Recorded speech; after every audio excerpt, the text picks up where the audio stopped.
네, 안녕하세요. 디파이 농부 조 선생입니다. 오늘도 동환님과 함께 한 주간의 비트코인 뉴스 정리해 보도록 하겠습니다. 오늘의 주제는 관세, 이제 안녕이라고 하는 주제입니다. 아시다시피 중국과 미국이 오늘부터 관세 이제 협의를 하기 위해서 제네바에 이제 모여가지고 지금 협의를 하고 있습니다. 결과가 어떻게 될지는 조금 시간이 지나봐야 알겠지만 한 몇 시간 전에 갑자기 제네바 시간 오후 1시에 중국하고 미국이 자리를 떠났다라고 뉴스가 나오다가 다시 돌아왔다라고 한 2시간 후에 그게 나왔습니다. 그러니까 알고 보니까 점심 먹고 온 거야. 근데 이제 우리는 조마조마하니까 이것을 어떻게 보면 큰 확대 해석을 좀 하는 것 같아요. 이런 거 보니까 참 투자 심리가 말 하나에 계속적으로 이렇게 바뀌어가는 시장이구나라고 저는 생각이 들었고요. 이번 한 주의 비트코인 성적 7% 이제 상승했습니다. 이더리움은 30%가 올랐고요. 솔라나는 14%, 나스닥은 이제 0.6%, 엔비디아 3%, 테슬라 4% 상승했습니다. 아무래도 증시보다는 이제 비트코인이나 이제 코인 시장에 더 많은 변동성이 있었던 것 같고요. 아무래도 시청자분들께서는 이제 코인 시장을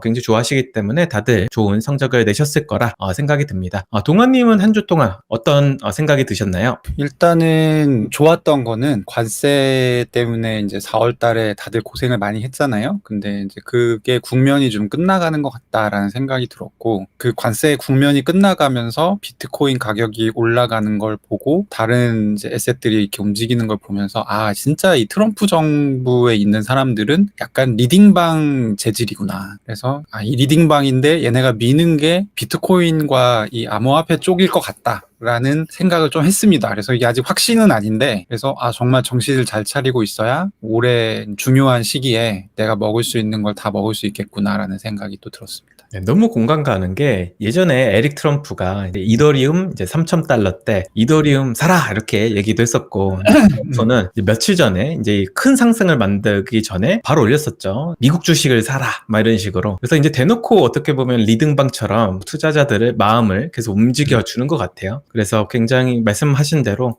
참 이 트럼프 정부는 투자하기 가장 좋은 어떻게 보면 좀 정권 아닌가라는 생각도 좀 들었고요. 이번 한 주에 뉴스를 좀 살펴보겠습니다. 주요 뉴스 3가지를 뽑아봤는데요. 첫 번째 뉴스는 앞서 말씀드린 대로 무역 긴장 완화 기대감에 이제 비트코인이 드디어 10만 달러를 돌파했습니다. 지금 현재 기준으로는 10만 3,600달러 정도 되고 있는데요. 이런 어떤 상승이 이어지다 보니까 알트코인은 이제 몇 배 이상 좀 오르는 좀 결과를 나왔습니다. 이더리움은 한 주 동안 이제 30%가 이제 상승했고, 솔라나도 굉장히 좋은 흐름을 보이는데 비트코인이 잘 선방해 주다 보니까 알트코인도 좋은 성적을 낸 것 같고요. 이제 마지막으로 미국과 중국이 이제 통상 협상 개시를 했다. 제네바에 모여서 지금 관세 전쟁을 끝낼 협의를 하고 있다라고 주요 뉴스가 나왔습니다. 이번 한 주에 이제 비트코인 ETF의 순유입과 유출을 살펴보면요, 순유입이 굉장히 많았던 한 주였습니다. 얼핏 봐도 거의 1조 원 상당의 이제 자금이 비트코인 ETF로 이제 유입이 좀 됐습니다. 이더리움 현물 ETF를 살펴보면요,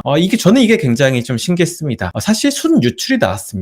하지만 이더리움의 가격은 가장 많이 상승을 했죠. 30%가 상승했으니까요. 이것만 보더라도 온체인 투자자들이 이더리움이 비트코인 대비해서 저평가되었다, 더 손익비가 좋다라고 생각해서 이더리움을 많이 좀 샀던 것 같아요. 그래서 이더리움은 현물 ETF의 힘으로 오른 게 아니라 기존 이제 투자자들의 이제 힘으로 올라갔다라고 우리는 좀 생각할 수 있을 것 같습니다. 이번 한 주의 가장 중요한 뉴스를 이제 동환님께서 이제 설명을 주실 건데요. 첫 번째, 이제 베센트와 허리펑 스위스에서 만나요라고 하는 이제 소제목을 달아주셨어요. 어떤 내용일까요? 아시다시피 이번 주의 떡밥은 크게 두 개였습니다. 하나는 중국과 미국이 드디어 만난다. 어디서? 스위스에서. 이게 하나의 떡밥이었고요. 또 하나의 떡밥은 드디어 관세 협상 관련해서 이 협상 타결 국가가 나온다 라고 했었죠. 그게 이제 좀 이따 나중에 설명드릴 영국이었는데, 거의 이번 주는 트럼프 행정부가 이 두 가지 떡밥으로 주가를 부양하고 방어도 하고 뭐 이슈도 만들고 그렇게 했다라고 보시면 됩니다. 요 베센트 허리펑 떡밥은 사실 지난주에 나왔던 건데, 일단은 좀 구도적인 측면에서 재밌는 거 뭐냐면, 지금까지 관세 협상하는 팀은 전부 다 미국으로 와서 협상을 했거든요. 근데 중국과의 협상만 지금 제3국에서 하고 있어요. 그리고 이제 스위스는 보통 어디서 어떤 때 이제 협상을 많이 하는 곳이 스위스냐면 전쟁 중인 나라 둘이 만날 때가 이제 중립국인 스위스에서 많이 만납니다. 그래서 미국이 이길 것 같다, 중국이 이길 것 같다, 사람들이 말이 많은데 제가 보기에는 미국이나 중국이나 서로 승리를 장담하기 어려운 상황이 아닌가 하는 생각이 일단 들고, 그래서 이제 스위스라는 장소가 가진 그런 부분이 되게 재밌었고, 그리고 스위스에서 사실 허리펑이 베센트를 만나기 위해서 스위스를 가는 게 아니고 원래 스위스에서 초청받아서 갈 일이 있었어요. 겸사겸사 하는 김에 지금 베센트를 만나는 그런 그림입니다. 그러니까 중국 입장에서는 이 명분이 굉장히 중요했던 것 같아요. 그러니까 어쨌든 트럼프한테 뭐 이런저런 무시도 되게 많이 듣고, 그리고 트럼프 스타일이 원래 막말을 막 이렇게 했다가 띄워줬다가 뭐 친한 척 했다가 약간 이러잖아요. 근데 이제 이게 체면을 중요시하는 중국 사람 입장에서는 도무지 받아들일 수 없는 건데, 하여튼 그런 부분들을 좀 차단하기 위해서 정식 회담의 형식이 아니라 그냥 뭐 시간 되면 오던가 약간 이런 형식으로 됐다. 그래서 이거 관련해서는 이제 제일 최신 뉴스는 만나면은 뭔가 결과가 있어야 될 거 아니겠어요? 그래서 결과가 뭐가 나올 거냐라고 해서 금요일에 블룸버그에서 협상을 하러 가는 미국 그 관계자들을 좀 취재를 했어요. 그래서 이제 나왔던 뉴스가 아마도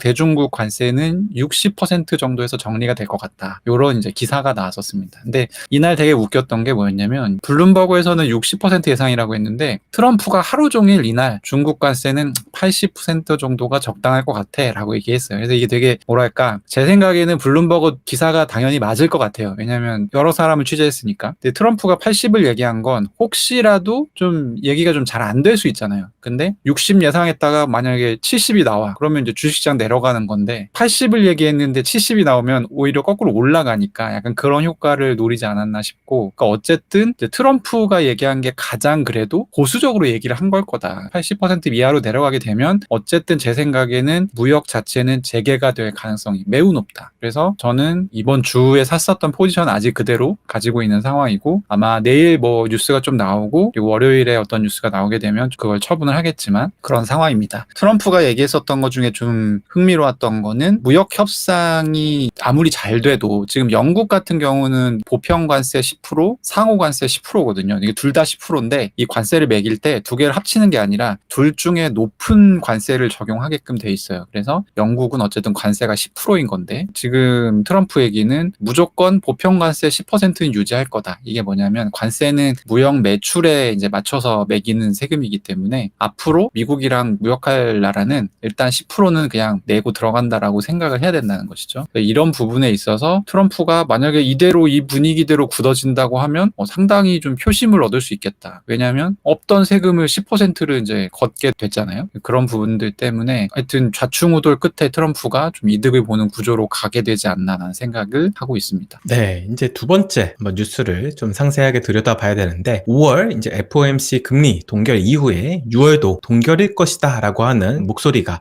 나오고 있습니다. 이제 아마도 그 75% 이제 확률로 사람들이 예측하고 있는 것 같은데요. 동환님이 생각하시기에 이번 연도에 금리 인하 이렇게 안 될까요? 아주 솔직하게 말씀드리면요, 이거는 이제 사실 제 유튜브에서는 요 날에는 좀 너무 그렇게까지 얘기하면 안 될 것 같아서 그냥 보통 뉴스랑 비슷한 톤으로 얘기하긴 했는데, 저는 올해 한 번도 안 할 수도 있을 것 같아요. 금리 인하가 없을 수도 있을 것 같아요. 그러니까 얘기할 때 무슨 생각이 들었냐면, 파월이 지금 관세 때문에 내가 아무것도 모르겠다, 지금 너무 불확실성이 크다라고 하면서, 근데 우리는 기다리기에 좋은 포지션이기 때문에 충분히 기다리고 하드 데이터를 충분히 본 다음에 결정하겠다라고 했거든요. 근데 이 미국 시장 매크로를 그래도 몇 년 동안 봐온 제 입장에서는 그딴 식으로 금리를 결정할 거면 페드가 있을 필요가 없어. 페드는 그런 조직이 아니에요.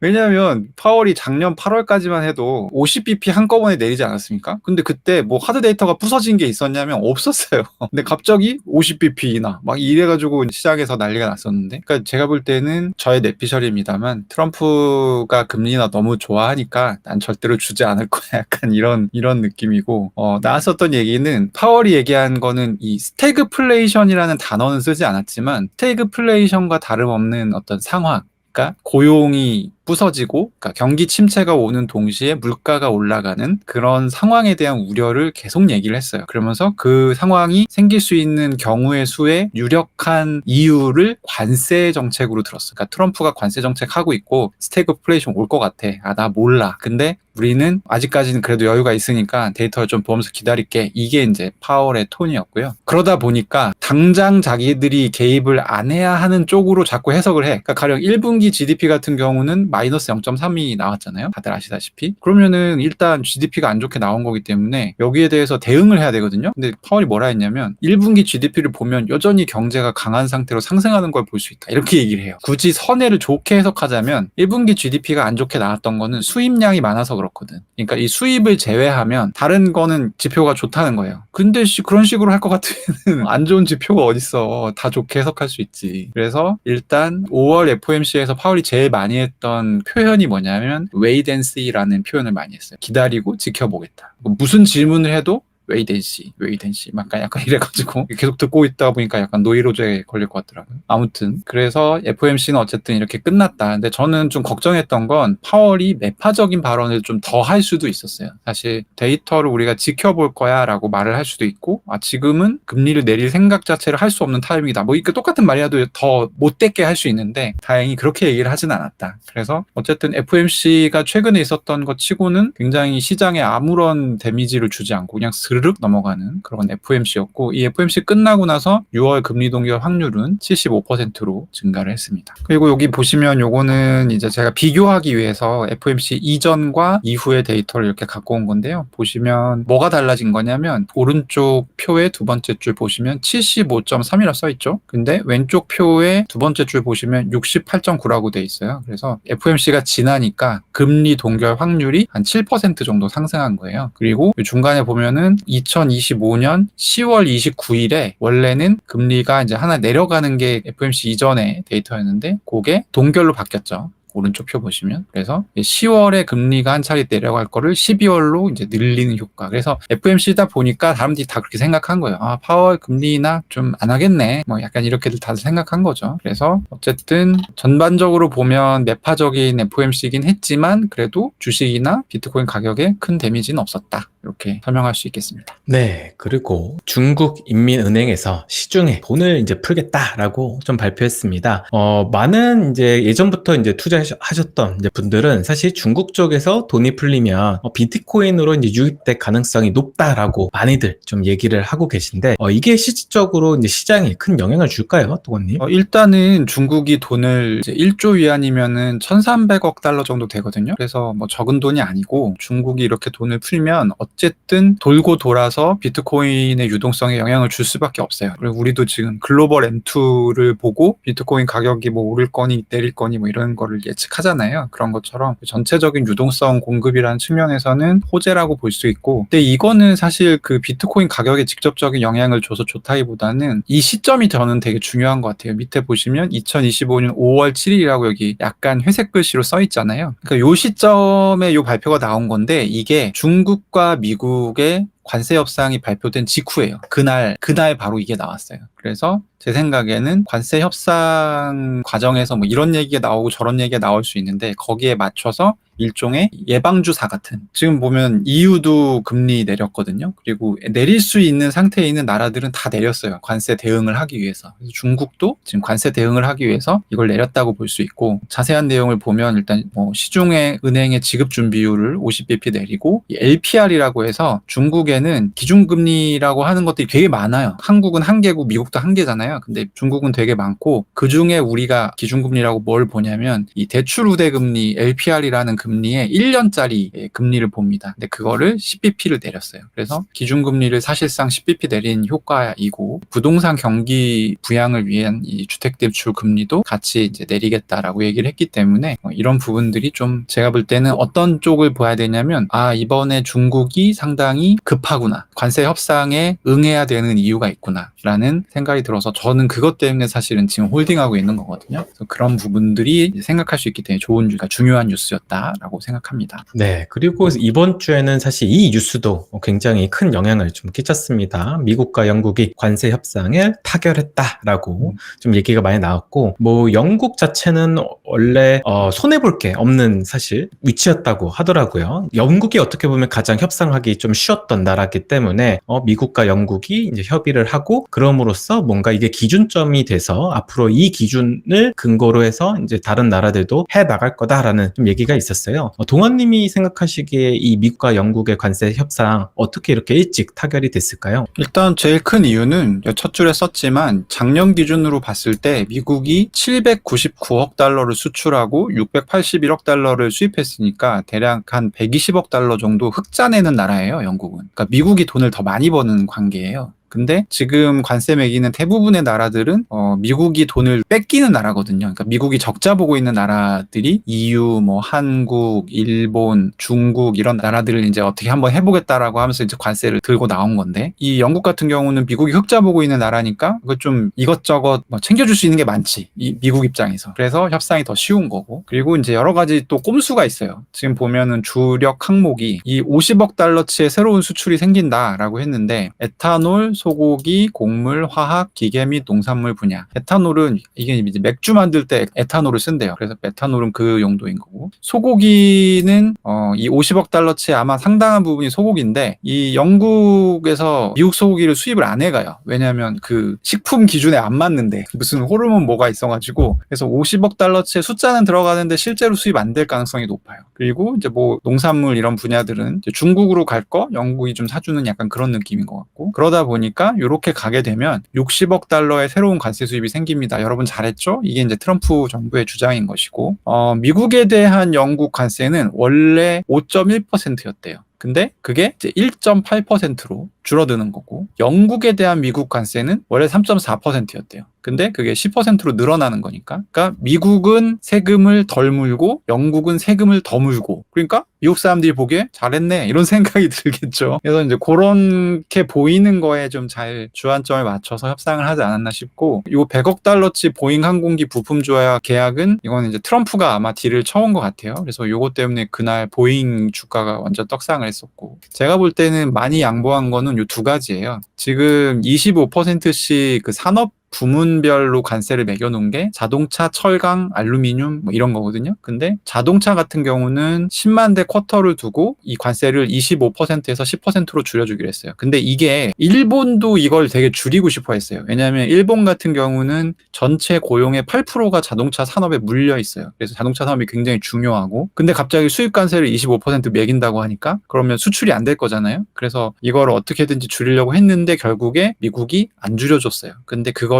영국한테는 10만 대 쿼터로 줄여준다고 한 거예요. 그러면 당장 영국 같은 경우는 뭐 랜드로버라든지 아니면 뭐 벤틀리라든지 약간 럭셔리 카들이 많거든요. 그래서 일본 차하고 바로 직접적으로 경쟁하진 않겠지만 어쨌든 같은 자동차라는 그런 부분에서 이제 비춰봤을 때 영국 차가 10% 관세고 일본 차는 25% 관세면 15% 정도 영국 차가 유리해지는 거예요, 미국 시장에서. 그게 굉장히 큰 거죠. 그리고 철강 및 알루미늄 관세는 0%로 해줬어요. 이것도 절대 25%에서 안 해준다고 한 걸 0%로 해준 거예요. 영국 입장에서는 사실 안 할 이유가 없는 약간 협상이에요. 어떤 전제하에 모든 나라가 다 관세를 결국 물 수밖에 없을 거다라는 전제면 영국은 무조건 해야 되는 조건인 거고, 그래서 상당히 관대한 조건이었다라고 할 수 있고, 이게 이제 뉴스가 나와서 굉장히 그날 가격이 뭐 많이 올랐었죠. 근데 여기에 제동을 바로 걸고 나선 게 EU예요. EU. 그러니까 EU는 영국이 EU에서 떨어져 나왔잖아요. 영국한테 이렇게 잘해주니까 EU가 야씨 나도 해줘 이렇게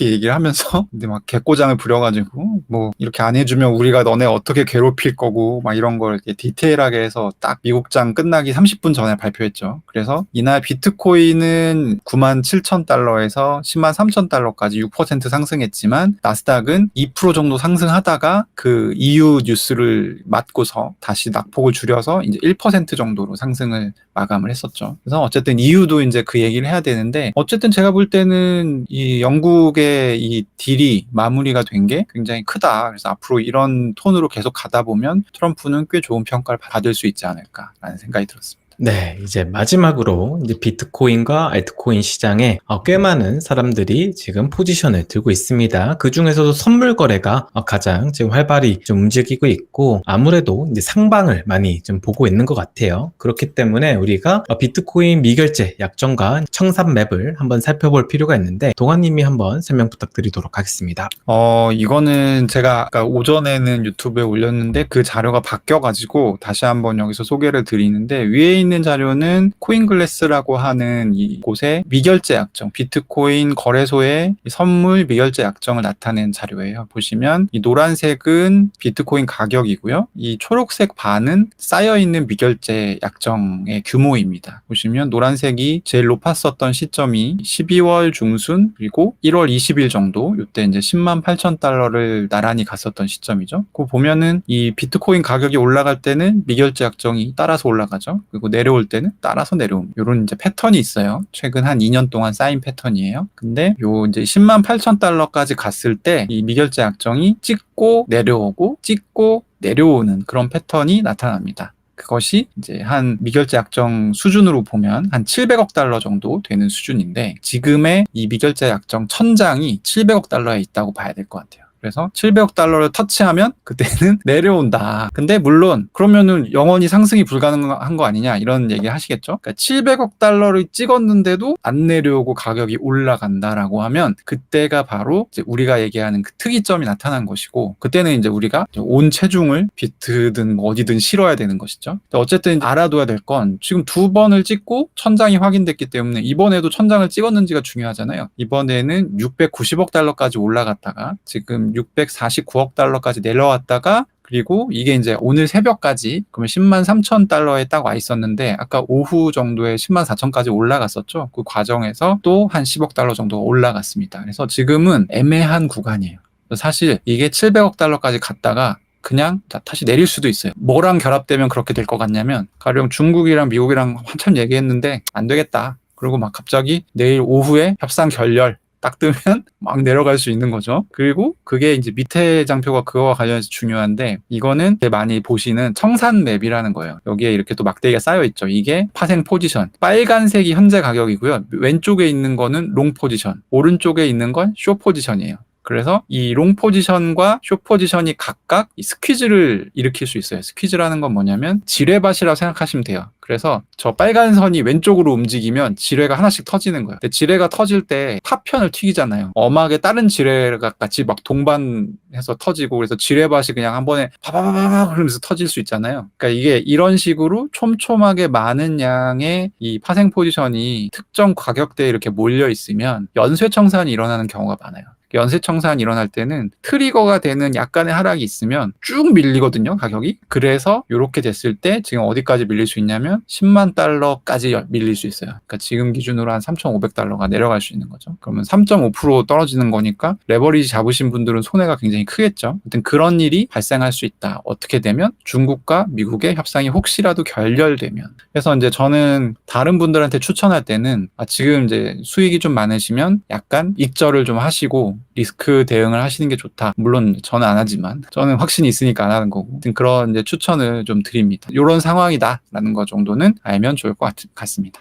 네, 일단 저도 여기에 이제 하나 좀 더 말을 좀 붙여야 될 것 같은 게, 저번 이제 1월 달에 비트코인이 꽤 많이 올라갔었잖아요. 그때 당시에 이제 우리가 이제 하락하고 나서 사람들이 이제 좀 봤던 데이터가 뭐였냐면, 그때 당시도 이제 비트코인 현물 ETF에 굉장히 많은 자금들이 들어왔어요. 그래서 사람들이 ETF 자금이 비트코인을 견인했구나라고 이제 생각을 많이 했었었는데, 알고 보니까 그 뒤에 있었던 스토리는 뭐였냐면, 비트코인 ETF 현물을 매수하고 그 다음에 CME에서 비트코인을 숏을 쳐가지고 거기서 나오는 프리미엄을 취하는 전략 때문에 많이들 ETF를 샀던 거다. 그래서 비트코인이 단기적으로 엄청 올랐었던 거다라고 사실 결론을 내렸었단 말이에요. 근데 우리가 이번에도 또 똑같은 상황이 왔잖아요. 어떻게 보면 비슷한 수준으로 왔으니까. 있으니까 그래서 그 부분도 한번 우리가 좀 살펴봐야 될 것 같다라는 생각이 좀 문득 좀 들었습니다. 동원님이 혹시 보시기에 지금 현재 그 CME의 어떤 프리미엄이 좀 어떤 상태일까요? CME 프리미엄은 사실 그렇게 높은 상태는 아니에요.